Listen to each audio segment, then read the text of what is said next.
Good morning, students. Today, uh, I'm going to explain about NMR spectroscopy. Uh, First, we go with the basics of NMR, and later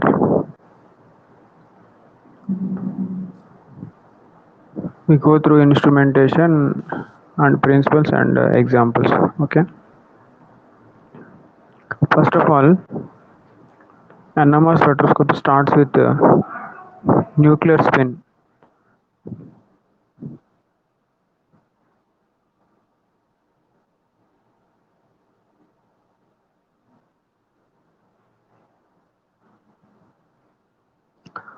We know that nucleus contains. Let us consider a nucleus. Let us consider this as a nucleus.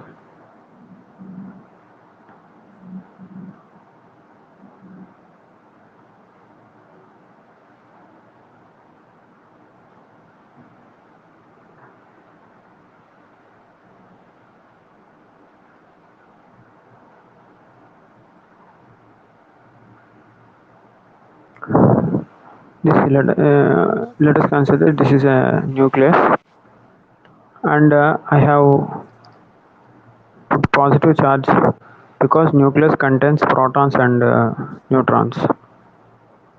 Protons are positively charged, so the total nucleus will get a positive charge. Okay. Now, and one more concept we already know that um, nucleus electrons around the nucleus will rotate. Similarly, the nucleus will also spin around in its own axis. If you consider an axis like this,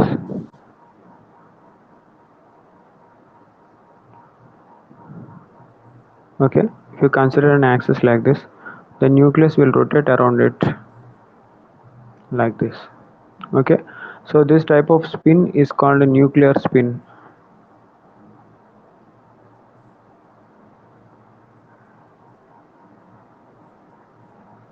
Okay, so nucleus is positively charged, and like electrons, nucleus will also spin around it in its own axis.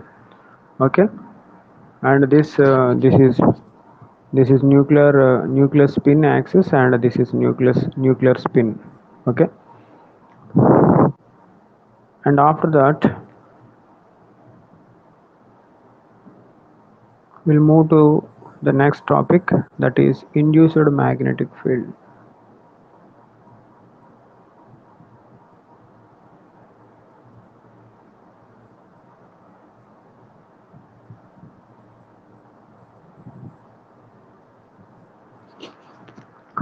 Okay, induced magnetic field.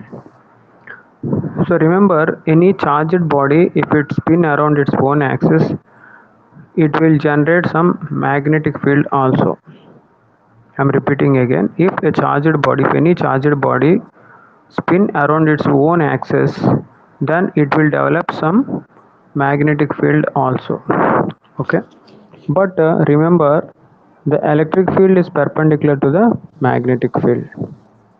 So if a nucleus, let us consider a nucleus, if it is spinning around its own axis, then it will develop some magnetic field also.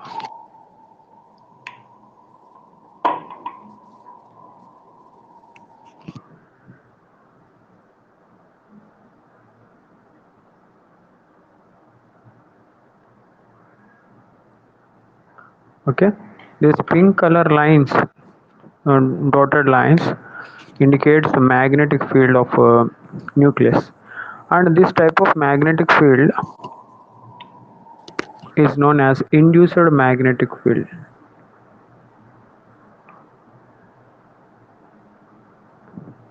Induced means it developing on its own. So this is what is called induced magnetic field. So I'm repeating once again, if any charged body spin around its own axis, then it will develop some magnetic field also. But remember that magnetic field is perpendicular to electric field. And need to write this, don't forget to write this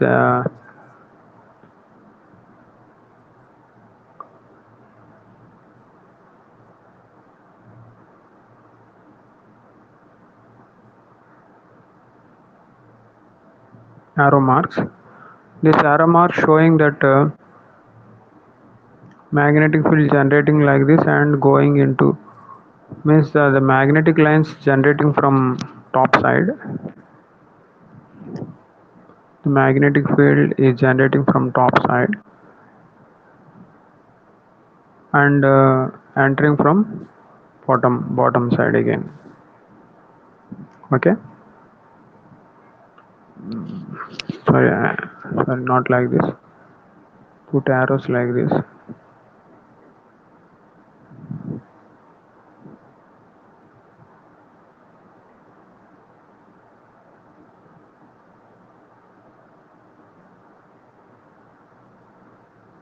Put arrows in top direction. That means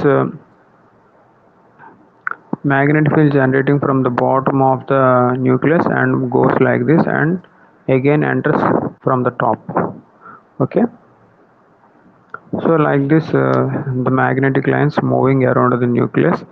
Remember to put the arrows in top direction, not in a bottom direction. Put in a top direction, means the magnetic lines generating from the bottom of the nucleus and moving and again entering from the top. Okay, this is induced magnetic field.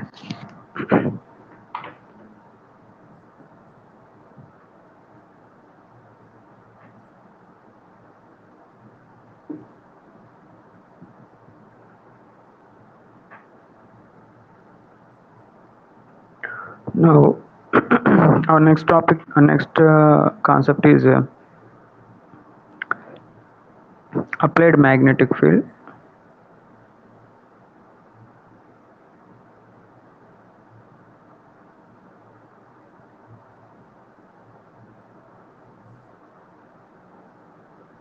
So if we apply some magnetic field to the nucleus from externally, if we apply or supply. So if we supply some magnetic field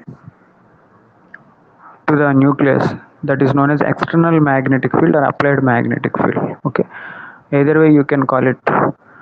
You can call it as applied magnetic field or external magnetic field. Okay, so let us consider a nucleus which is spinning around its own axis and it is generating magnetic lines which is known as induced magnetic field. Put the arrows in top direction. Okay, so this diagram involves nuclear spin and induced magnetic field also. Now if we supply some external magnetic field, so like this, put some arrows. That arrows indicates applied magnetic field, and generally the applied magnetic field represented with B naught. Applied magnetic field represented with B naught, and the units for applied magnetic field is Tesla, and which can be converted into megahertz later. Later we can convert into megahertz. Generally we calculate in terms of megahertz, but the main unit is Tesla. Okay, so if we supply some external magnetic field to the nuclear spin, that is what is called applied magnetic field, then The nuclear spin becomes in presence of the applied magnetic field. In presence of applied magnetic field, the nuclear spin changes. The nuclear spin changes. How it changes? Let me explain.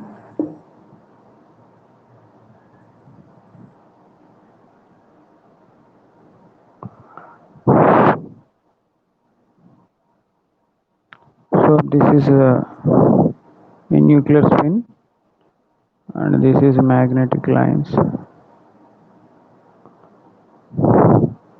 If we supply some magnetic field, then the nuclear spin becomes like this.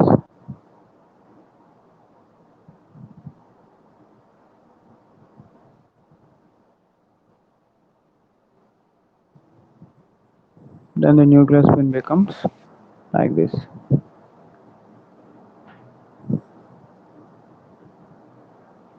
Okay. So in presence of applied magnetic field, applied magnetic field, the magnetic lines of nucleus, the magnetic of nucleus are from pulled to the bottom by the applied magnetic field. Because of the attraction between applied magnetic field and the magnetic field of nucleus, means the magnetic lines, the nucleus pulled to the downward direction. So then the nucleus becomes like this, and now in this way also it's continuous its spin. Okay, so it's now it spins like this. First it spins like this. In presence of applied magnetic field, it spins like this. Okay, why it becomes slanting? Because of the applied magnet, in presence of applied magnetic field, the magnetic light pulls into a downward direction. Okay, so then it becomes a slanting. It becomes into the motion becomes into a slanting motion, and this type of motion is known as precessional motion.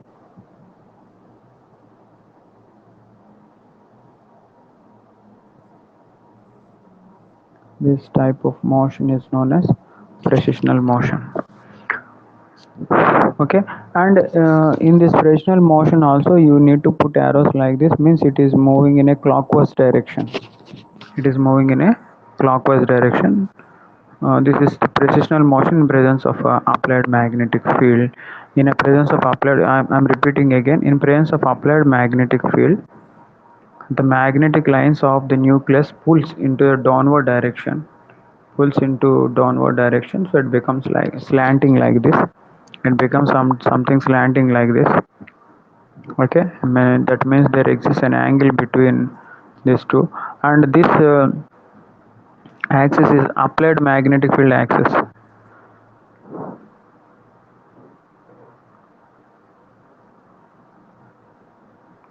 Applied magnetic field axis, and this is nuclear spin axis. Don't confuse with the two. This is nuclear spin axis, and this is applied magnetic field axis. So with respect to the applied magnetic field axis, the nuclear spin axis becomes slanting because of the attraction of applied magnetic field. Okay, and even though it moves in a clockwise direction only, and this type of motion is known as precessional motion. Okay, this is about applied magnetic field. Okay, this is about applied magnetic field.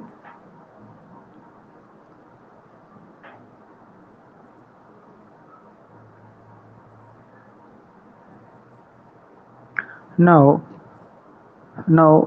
I think you following. The first thing is nuclear spin, and the second thing is induced magnetic field, and third thing is applied magnetic field. So now the nucleus becomes like this in presence of applied magnetic field. So simply see, this is applied magnetic field axis, and this is nucleus, and this is nuclear spin axis, and this is a precessional motion. Okay, the whole thing you can represent like this. uh, uh, all the time you know need not draw this like this. Simply you can draw like this. If you draw this cone and put an arrow like this, a cone shape. If you draw a cone shape like this, and if you put an arrow like this, that means this arrow represents applied magnetic field axis. This arrow, applied magnetic field axis.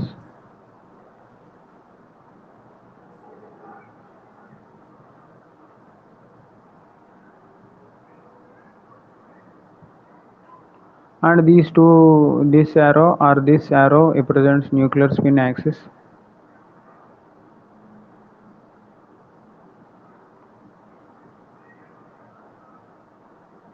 Nuclear spin axis. And this circle represents a clockwise direction. So all the time you need not draw like this. Better, it is easy to draw like this. So now, in presence of applied magnetic field, the nuclear spin like this becomes like this. Okay, so this shows the nucleus is spinning, doing precessional motion in presence of applied magnetic field with respect to the applied magnetic field axis. Okay, applied magnetic field axis. And you know that applied magnetic field is B naught. And now we have a formula.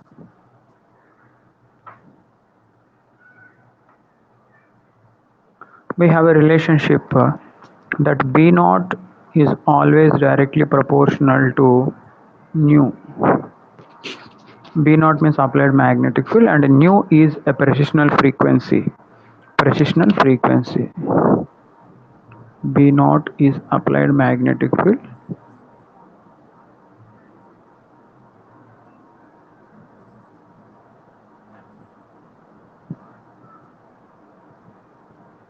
and nu is precessional frequency.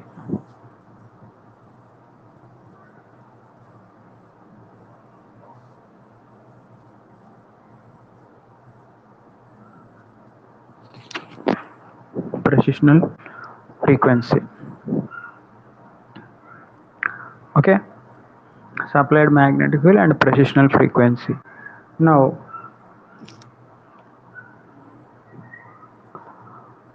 if you remove that proportionality, we can write a constant.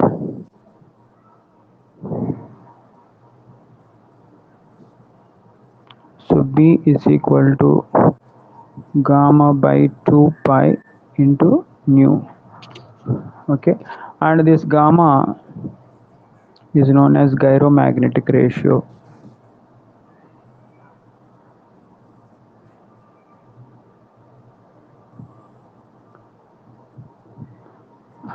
Okay, so this is the relationship. And what is nu is precessional frequency. Precessional frequency means the number of oscillations done by the nucleus per second in presence of applied magnetic field. Means the number of precessional motions per second done by the nucleus in presence of applied magnetic field is known as precessional frequency. Okay, number of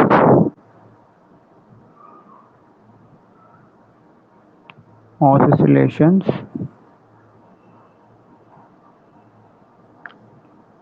done by nucleus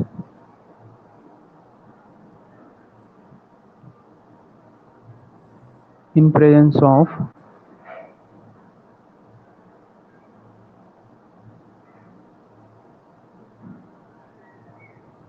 applied magnetic field.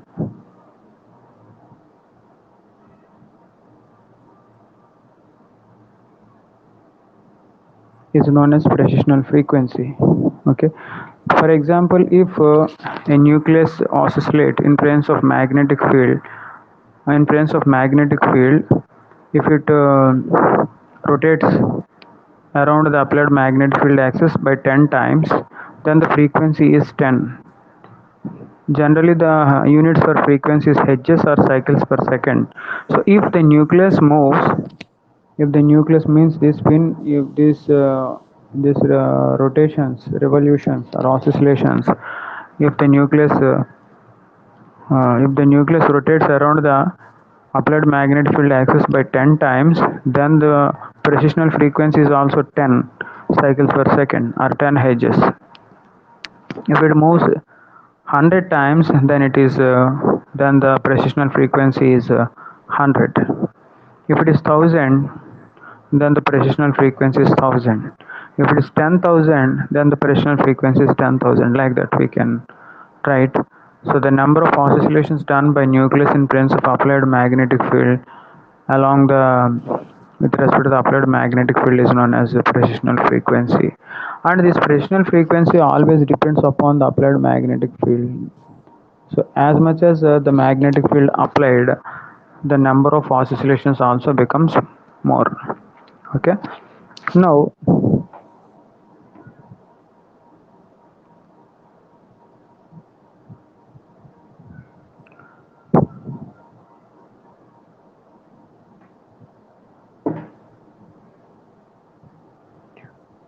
now you please consider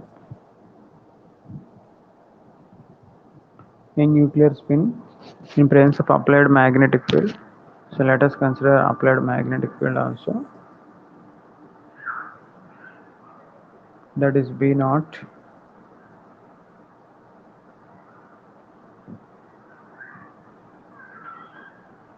So in presence of applied magnetic field, consider a nuclear spin like this. Means along with respect to the applied magnetic field axis, it is moving in a clockwise direction. Okay. Now it is moving in a precessional motion and has some precessional frequency. Let us say the precessional frequency. We know that precessional frequency is nu. Okay, nu. For example, we need now, not for example, now we need to supply. So already we have supplied applied magnetic field. Now once more, one more we need to supply, that is radio frequency. So to this nuclear spin, we need to supply radio frequency also. And you know that what is radio frequency? In electromagnetic spectrum, highly energetic radiations are X-rays.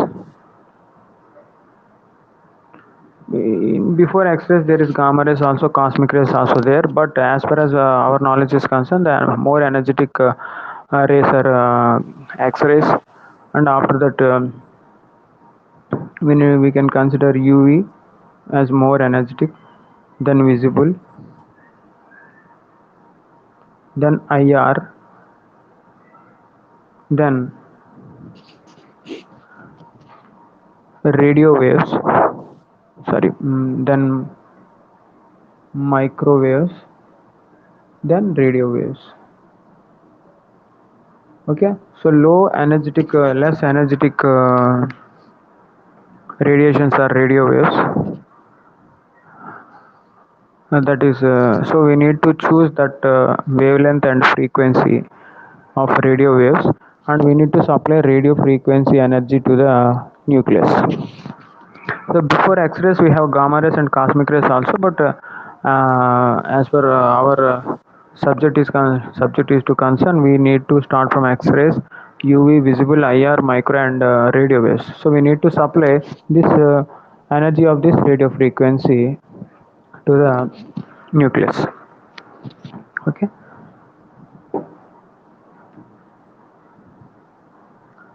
And how much radio frequency we need to supply? How much radio frequency we need to supply means the radio frequency should equal to the precessional frequency. So how much radio frequency we need to supply? We need to supply equal quantity of precessional frequency. Equal quantity of precessional frequency. So as much as the precessional frequency is there for nucleus, we need to supply that much amount of radio frequency to the nucleus. Okay. Whenever that radio frequency and precessional frequency becomes equal, the nucleus spin becomes like this.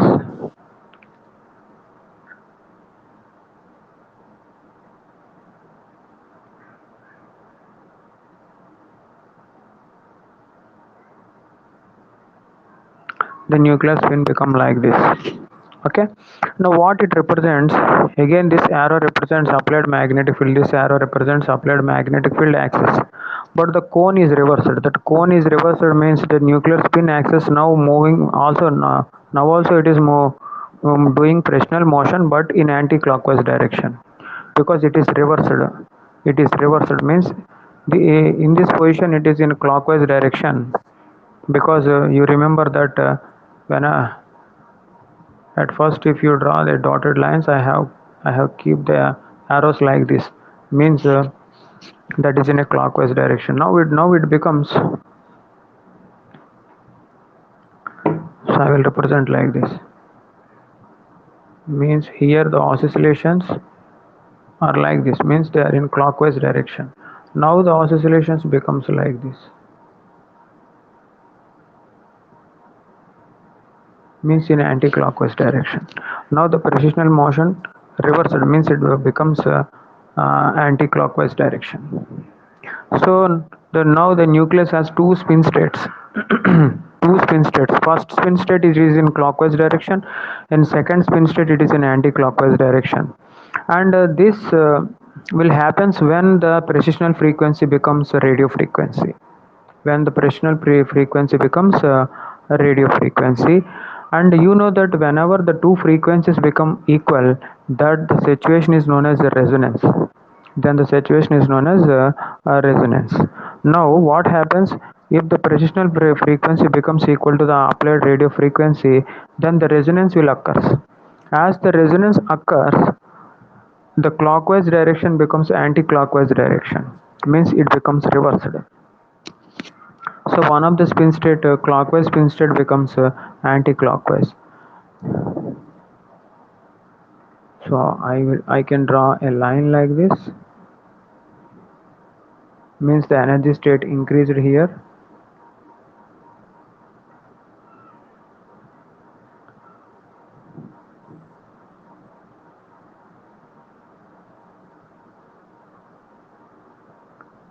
So energy level increases here.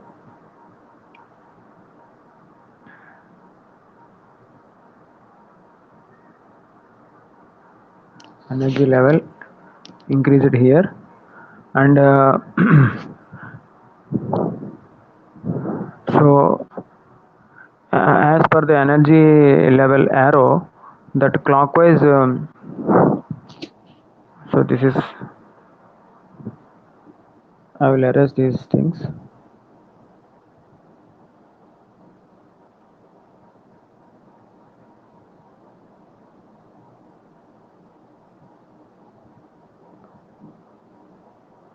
So this is low spin state. I can write this as low spin state, or clockwise,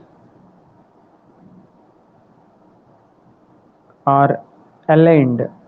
I can write aligned, because why I am writing aligned, because it is in the direction of applied magnetic field. It is in the direction of applied magnetic field, so I can write it as aligned. Okay. Now this is high spin state. High spin state, or I can write anti-clockwise,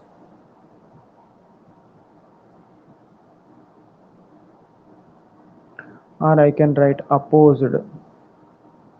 Why it is opposite? Because this arrow is opposite to the applied magnetic field. This magnetic axis becomes reverse to the applied magnetic field, so it is opposite. Whereas this arrow is in the direction of applied magnetic field, so it is aligned. So these two spin states will, you can observe these two spin states, and in Higher textbooks, this lower spin state is known as alpha spin state, and high spin state is beta spin state. Okay, this is alpha state and that is beta state. You can write like this. Okay, so this is about, and now what is NMR? So the N represents a nuclear spin, and M represents a magnetic field, that is applied magnetic field, and R represents a resonance between radio precessional frequency and radio frequency. So collectively the name of the topic is nuclear magnetic resonance. Nuclear magnetic resonance. The nuclear represents a nuclear spin. So in this NMR means nuclear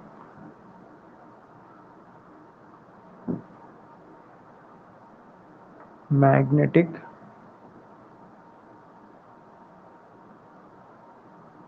resonance, and this nuclear represents a nuclear spin. So magnetic represents applied magnetic field,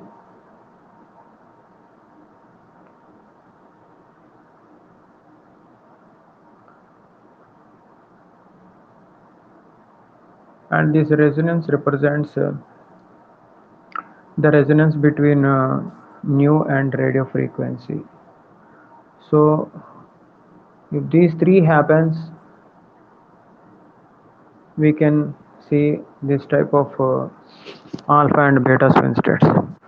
And we already know that beta spin state has we already know that higher energy is always unstable. Higher energy level is always unstable, and again higher energy level, any atom or molecule, any higher energy level state is unstable. Again it comes to the low energy level. So beta spin state is unstable, and again it comes to the alpha spin state.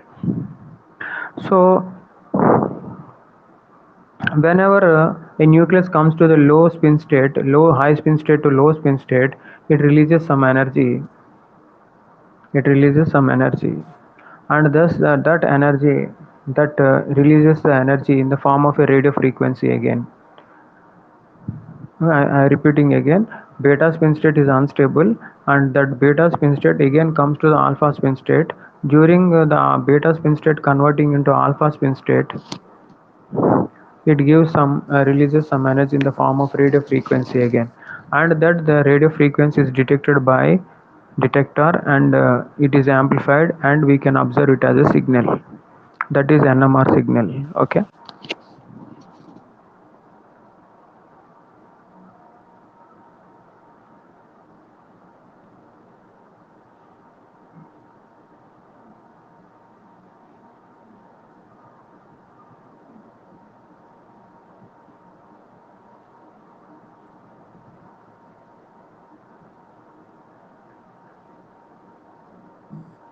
so in brains of first it is a alpha spin state in brains of applied magnetic field. So sorry.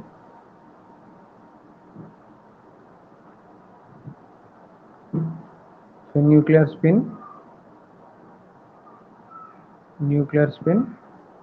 and if you apply some magnet field, it is converted into alpha spin state, and if you supply radio frequency, then it comes to beta, and while the beta again converts to means radio frequency it is adding. Again, if beta converting into beta spin state comes in alpha spin state, it releases some radio frequency again, and this radio frequency detected by the detector, and it is amplified by the amplifier, and in the output we can see some signals like this. Unlike IR signals, it comes like this. So signals are known as NMR signals.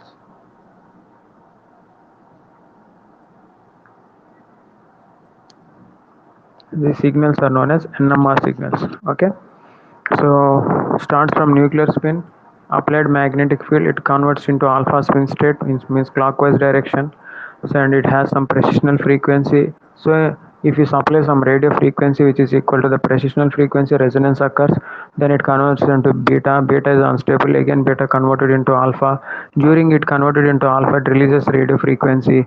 That radio frequency detected by the detector, and detector is amplified by the amplifier, and it gives an output as a signals. That signals are known as NMR signals. Output we can see in a system. Okay, this is the theory behind NMR spectroscopy. Now, in our present topic, we have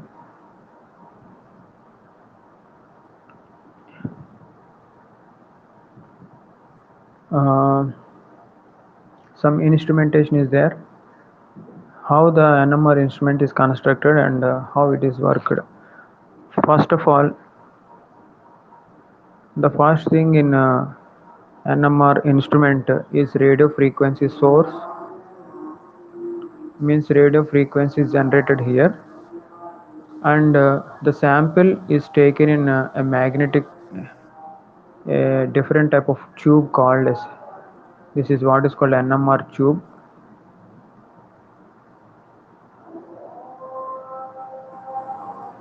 So in this NMR tube, the sample will be taken, and the radio frequency, and to this we need to supply some magnetic field. Okay, and this NMR tube is insulated between a coil, and this coil is connected to radio frequency source, and the end part of the coil is connected to a detector, and it is connected to amplifier,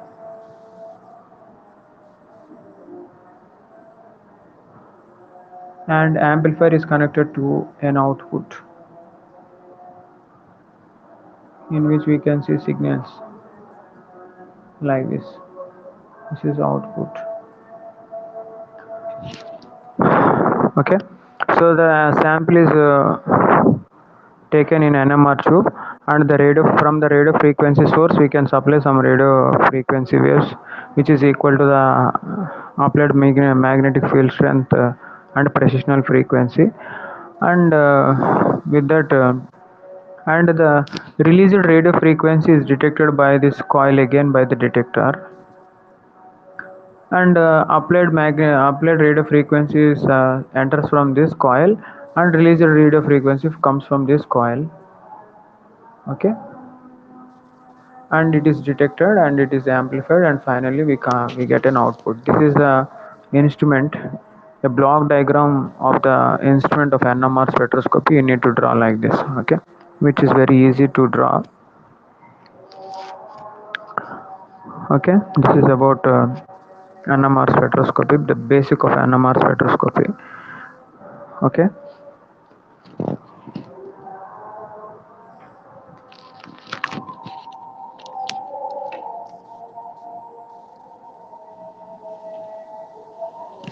thank you.